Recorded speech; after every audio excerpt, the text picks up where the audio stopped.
Hello from Doha, Adrian Finnegan here with some of the top stories on Al Jazeera. The Ukrainian Prime Minister has appealed for calm and has urged the opposition to end its blockade of government buildings. Despite his comments, thousands of people, though, remain camped out in Kiev. NATO has condemned the use of force by police during the ongoing anti-government protests.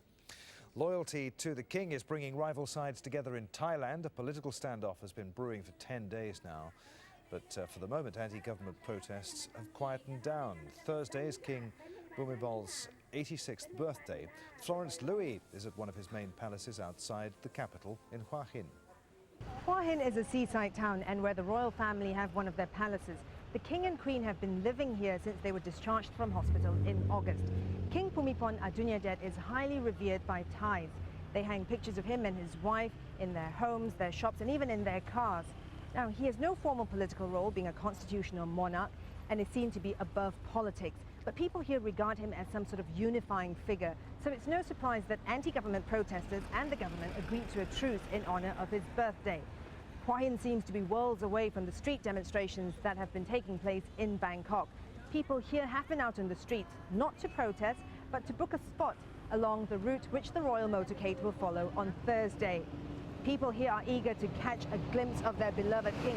He's made so few public appearances in the last few years that this will be a very rare opportunity to catch a glimpse of him. The widow of the late Palestinian leader Yasser Arafat says she's still convinced her husband was poisoned. A French investigation concluded that he died of natural causes despite finding radioactive polonium in his chest bone. Saeb Erekat, the PLO's chief negotiator, says an international tribunal needs to investigate. I hope that the French government, the French authorities, will immediately move to submit this report and their findings officially to the PLO and to the head of our investigation committee. And yes, I have a strong reason to believe that after reading the conclusions of the Russian and Swiss reports, that there were some conclusive evidence that President Arafat was poisoned.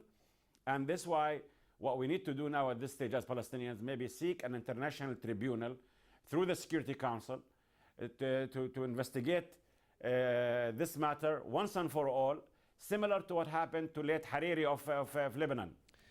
Thousands of Colombian farmers have taken to the streets to express their anger at President Juan Manuel Santos. They say that he's failed to meet his promises to pull them out of poverty. Farmers hope the protest will pressure the government to deliver on agreements made after violent demonstrations in August. And Asian and African leaders have reached a deal in Botswana to crack down on the trade in ivory. The number of African elephants is declining rapidly due to poaching. Around 22,000 elephants were killed illegally last year. Just 500,000 are now left on the continent. There's more on all those stories at aljazeera.com. Thanks for watching. I'll see you again. Bye for now.